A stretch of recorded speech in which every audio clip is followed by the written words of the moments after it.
Gracias por continuar con nosotros. Recientemente la Iglesia Católica reconoció que en los últimos 10 años se han presentado denuncias de 4.000 casos de abuso sexual a menores por parte de clérigos en todo el mundo.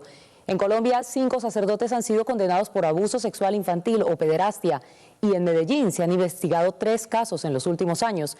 Algunos afirman que el problema de la pederastia es mínimo en la Iglesia y que no se debe sobredimensionar. Sin embargo, otros consideran que los abusos por parte del clero son muchos más, pero que se encubren o que las víctimas sencillamente no se atreven a denunciar. Esto se lo contamos a fondo. Hoy tiene 19 años, pero cuando tenía 12, esta joven nacida en el oriente antioqueño fue víctima de abuso sexual. El victimario, un sacerdote allegado a la familia. Iba pues muchas veces a la casa, era una persona muy buena gente y se ganó la confianza mía, se ganó la confianza de mi mamá. Me hacía preguntas, que si ya había tenido relaciones. Ya después fue que empezó a tocarme, después empezó a besarme. A veces mi mamá salía a la tienda y nos dejaba solos y me cogía con fuerza contra la pared. En el 2011, 1.100 niñas y 209 niños fueron víctimas de abuso sexual en Antioquia.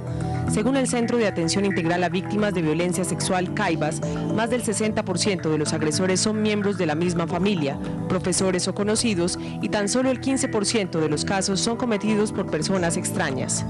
Le decía que yo no podía decir nada porque al fin y al cabo no me iban a creer. El problema de la pederastia se da no solamente en la Iglesia, también en el mundo sanitario, en el mundo de la educación y sobre todo en el mundo de la familia, que es lo más triste. No tengo estadísticas, pero en realidad son poquísimos. En Medellín, diría, se han ido estudiando en el tiempo que yo llevo, tal vez unos 3 casos, pero es muy poco.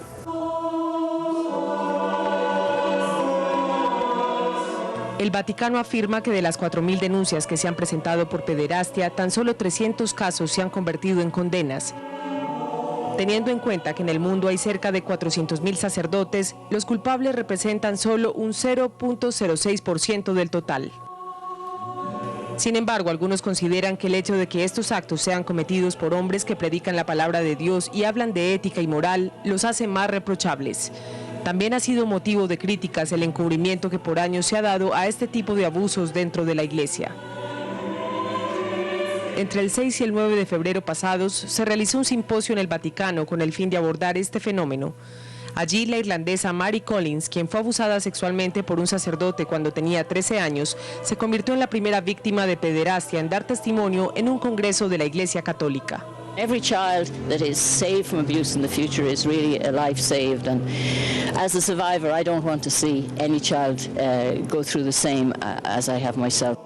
Finalmente, después de una larga batalla, el agresor de Mary Collins fue llevado ante la justicia y encarcelado. Se estima que los casos de pederastia le han costado a la Iglesia $2.000 millones en indemnizaciones, investigaciones, juicios y tratamientos a las víctimas. Según el padre Carlos Yepes, son comunes los casos en los que a los sacerdotes se les exige pagar una suma de dinero. Si no lo hacen, se les intimida y se les emprende una campaña de difamación, casi siempre relacionada con el tema de la pederastia. Hay casos en la ciudad de Medellín y en distintas diócesis del país donde han habido sacerdotes que son víctimas de la extorsión por múltiples motivos, amenazas de muerte, difamaciones, calumnias, a veces personas que odian la iglesia o están resentidas contra ellas, pero ciertamente es una realidad. En el simposio del Vaticano se determinó que se haría un mayor trabajo para acoger a las víctimas y considerar como responsables a los obispos que no denuncien casos de abuso. Sin embargo, el miedo, la dificultad para probar los hechos y la incómoda batalla que hay que librar hacen que casos como el de esta joven cuyo abuso se presentó en el oriente antioqueño permanezcan impunes. Uno a veces se siente mal con uno mismo por no haber hablado, por haber guardado silencio, por no haber contado las cosas a tiempo. Igual también uno piensa que es bobada porque no hacen nada. Juan Diego Restrepo, un joven periodista víctima de abuso sexual, decidió callar su drama durante varios años, pero ahora rompió el silencio y narró la manera en la que, según él, fue abusado por su profesor de religión en el colegio, quien hoy es diácono permanente de la Arquidiócesis de Medellín. Esta es su historia.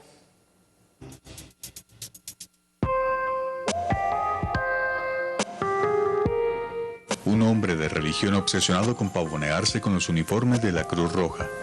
Un pedagogo, una vergüenza para la Iglesia Católica, mezcla inaudita del maestro paternal y del más ruin pederasta. Así, con estas palabras, Juan Diego Restrepo Toro comienza la narración de lo que cayó durante 15 años. A través de esta crónica que publicó la semana pasada en el sitio web elojodelcangrejo.com y que también fue retomada por la revista digital Quién y Qué, decidió romper el silencio y relatar el abuso sexual del que fue víctima a sus 13 años de edad cuando era estudiante del colegio Liceo Consejo de Medellín. Él era el que nos enseñaba ética, valores. También nos formó en la Cruz Roja de la Juventud, nos llevaba a campamentos. El abusador fue un profesor, Jorge Antonio Restrepo Montoya. Según Juan Diego, el presunto victimario se arropaba en una doble cruz, la Cruz de Cristo y la Cruz Roja. Él tenía un lugar en el colegio, que era la Cruz Roja. La Cruz Roja era una pequeña habitación que tenía una camilla, una cama, que cerraba por dentro. Ahí él usaba la intimidación, incitaba a actos sexuales.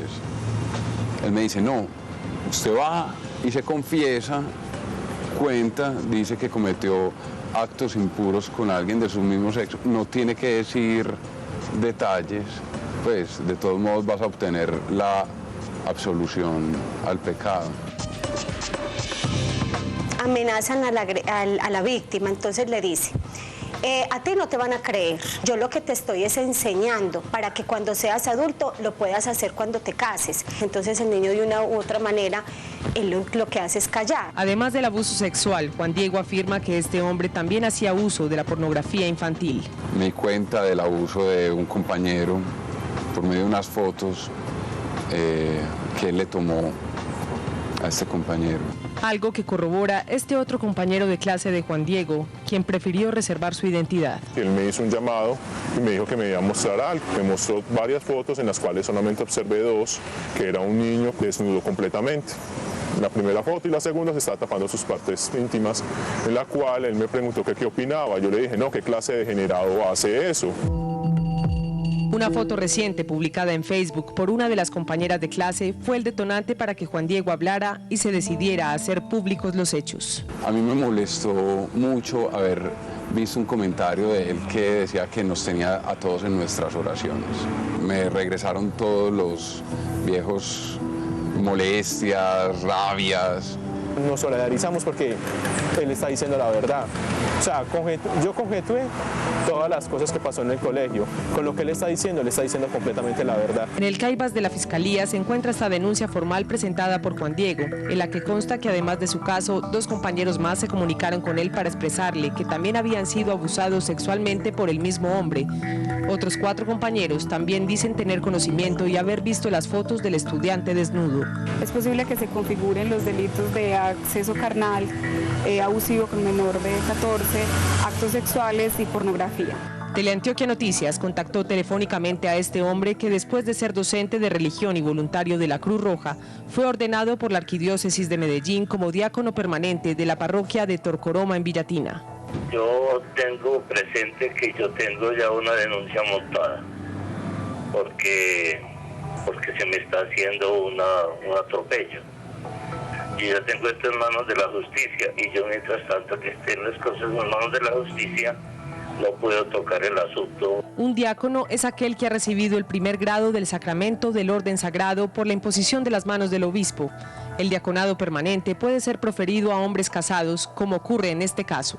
Es una vergüenza para la Iglesia Católica este hombre. Le hizo daño a la Cruz Roja. Él irrespetó el uniforme, él irrespetó las insignias. Realmente nos dejó, digamos, sin habla, muy sorprendidos, porque es la primera vez en los 85 años de historia que tiene la Cruz Roja en Antioquia que tenemos noticias de esa índole. Estamos llegando toda la información posible para realmente determinar el camino a seguir y un plan de acción. La idea de Juan Diego es solicitar que se investigue este caso para que no quede impune y no se repita en el futuro. También dar a conocer su historia a la Arquidiócesis de Medellín. Sientes culpa, pena, vergüenza, rabia, impotencia. Ahora hablar y contarlo me ha dado mucha más tranquilidad y me ha reivindicado conmigo mismo. Lo cierto es que el tema de la pederastia persiste en nuestra sociedad e involucra a maestros, familiares, padres de familia y tampoco es ajeno a los miembros de la Iglesia. Personas que continúan arrebatando la inocencia de la niñez, que dejan tras de sí marcas indelebles, que imprimen con sus actos confusión, desolación, impotencia y desesperanza en sus víctimas.